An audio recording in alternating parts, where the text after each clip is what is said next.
ہو گیا. اچھا یہ نام بدل کر آئے ہیں ایک صاحب, چلو ان کو لے لیتے ہیں. بھائی مصطفیٰ آ جائیں.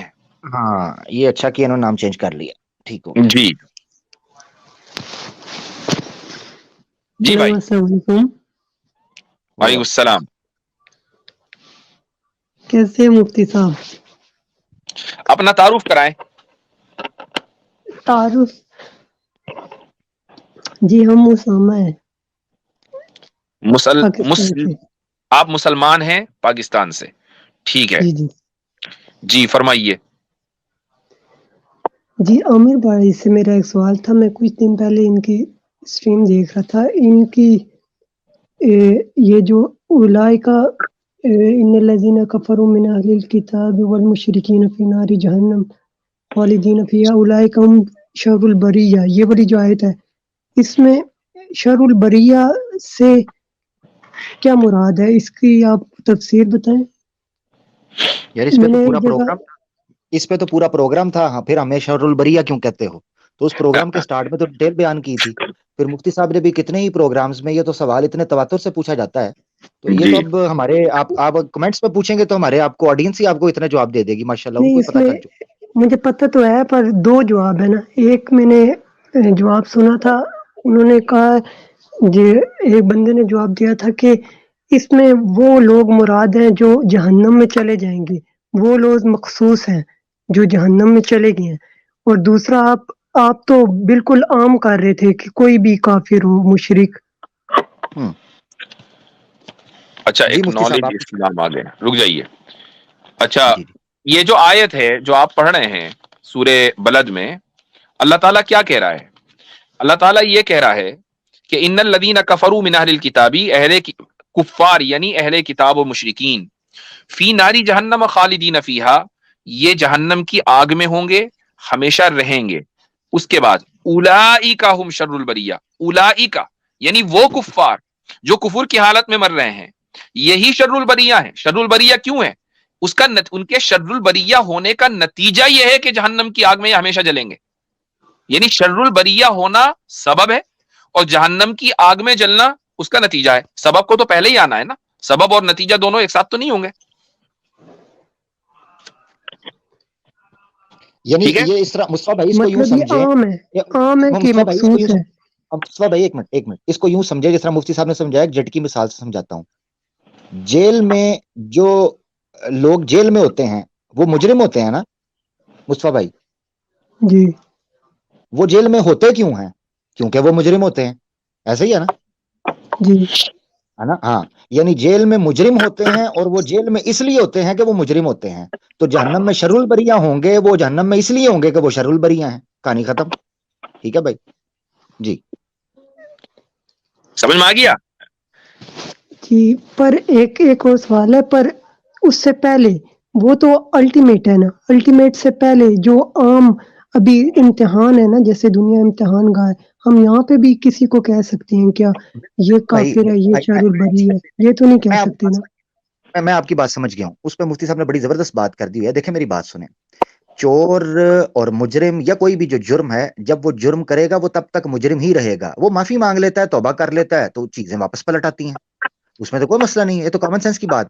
جب تک ایک بندہ مجرم ہے اس کو وہی کہا جائے گا, جب وہ اپنے جرم سے توبہ کر کے ہٹ جاتا ہے اس کو نہیں کہا جائے گا. اس کی ایک مثال مثلا مصطفیٰ صاحب یہ ہوگی, مثلا آپ نے اپنی آنکھوں سے دیکھا کہ ایک آدمی نے آپ کے محلے میں کسی کا قتل کر دیا, ٹھیک ہے, اور وہ بھاگ گیا قتل کر کے. آپ نے خود دیکھا, آپ اس کے عینی گواہ ہیں, آپ کے نزدیک وہ مجرم ہے یا نہیں؟ جی جی مجرم تو ہے. آپ کے نزدیک وہ مجرم ہے. ابھی اس کا جرم ثابت نہیں ہوا عدالت میں, لیکن آپ چونکہ اس کے عینی گواہ ہیں تو آپ اس کو مجرم ہی کہیں گے. اور میں کہتا ہوں کہ عدالت میں جا کے وہ چھٹ بھی جائے غلط اور ثبوتوں کی بنیاد پر, آپ تب بھی یہ کہیں گے میں نے چونکہ دیکھا ہے میں تو اس کو مجرم ہی مانوں گا. تو بھائی شر البریہ ہونا بھی دراصل جہنم میں ہمیشہ رہنے کا سبب ہے. اب اگر ہم کسی کو کفر کی حالت میں دیکھ رہے ہیں اور کسی کو دیکھ رہے ہیں کہ وہ بلاسفیمی کر رہا ہے, کسی کو دیکھ رہے ہیں کہ حق واضح ہونے کے بعد قبول نہیں کر رہا ہے, کسی کو دیکھ رہے ہیں کہ وہ اپنی آبا و اجداد کی روایتوں پر اس لیے چمٹا پڑا ہے کہ اس کے آبا و اجداد یہ حرکتیں کرتے چلے آ رہے تھے, وہ اپنے آبا و اجداد کو مقدس سمجھ رہا ہے, جبکہ ان کی کوئی حیثیت نہیں ہے, جبکہ ان کی وہی حیثیت ہے جو آپ کسی بھی عام انسان کی ہے. محض اس لیے کہ وہ زمانے میں 200 سال اور 400 سال یا 4000 سال پہلے پیدا ہو گئے، یہ چیز ان کو مقدس نہیں بناتی. تو پھر اس کے شر البریہ اور مجرم ہونے میں کیا شک رہ گیا بھائی؟ اچھا الٹیمیٹ جہنم میں، ٹھیک ہے جہنم میں چلے لے جانے والا فعل ہے نا، جہنم میں لے جانے والا فعل. چلے جی، ہو گیا آپ کے سوال کا جواب، جزاکم اللہ خیرن.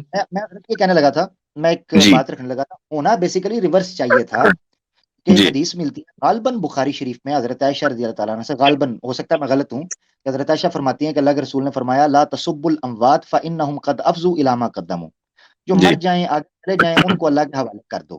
ٹھیک ہے، تو جب تک دنیا کے اندر موجود ہیں تو دعوت کا، اصلاح کا، تنقید کا یہ تو دائرہ کار چلتا رہے گا. اب جو آگے پہنچ گیا ہے، مثال کے طور پر ہم سے مفتی صاحب سے بھی ایک دن آ کے کسی نے پوچھا جی اسامہ بن لادن کے بارے میں بتائیں، وہ جنت میں ہے جہنم میں؟ وہ بھائی جہاں بھی چلا گیا اپنے اعمال کے مطابق پرکھے گا، ہم اس پر کیا فیصلے دیں؟ نہ مہاتما گاندھی کے بارے میں وہ کسی نے آگے پوچھا جی مہاتما گاندھی جنت میں ہے جہنم میں؟ بھائی اللہ کے حوالے، جو اعمال کیے ہیں جا کے بھگتیں گے، چلے گئے ہم. تو دنیا میں جب تک ہیں تو ہم تنقید کا دروازہ کھلا رکھتے ہیں، اس کے بعد اللہ کے حوالے. یہ ایک سوال ہے اور یہ بڑا اہم سوال ہے کہ شر البریہ کہنے کی وجہ کفر ہے یا موت علی الکفر ہے؟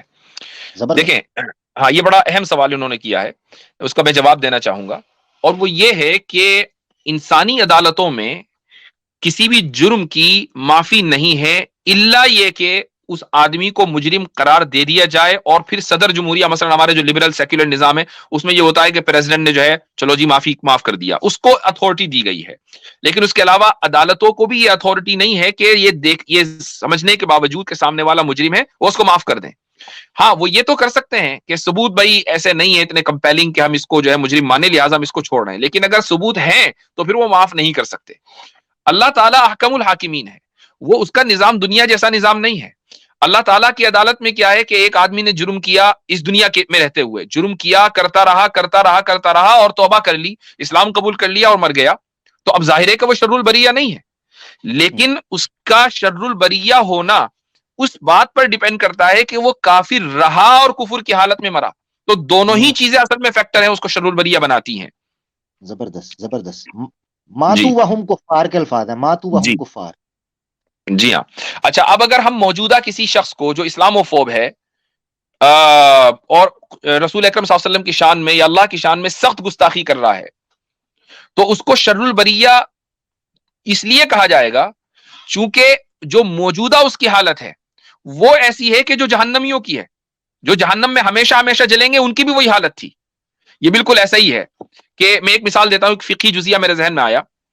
ایک مثلا مسئلہ ہے کہ ایک عورت اپنی جو مینسٹریشن میں ہے، اگر وہ رمضان کے کسی دن میں یعنی دن کے وقت میں وہ پاک ہو گئی، تو اب سوال یہ کہ کیا وہ روزہ رکھے گی؟ ظاہر ہے کہ روزہ رکھنے کا جو وقت ہے وہ تو گزر گیا، وہ مثلا دن میں 10 بجے 11 بجے وہ پاک ہوئی ہے، تو اب جو بقیہ دن ہے وہ تشبہ بالصائمین کرے گی.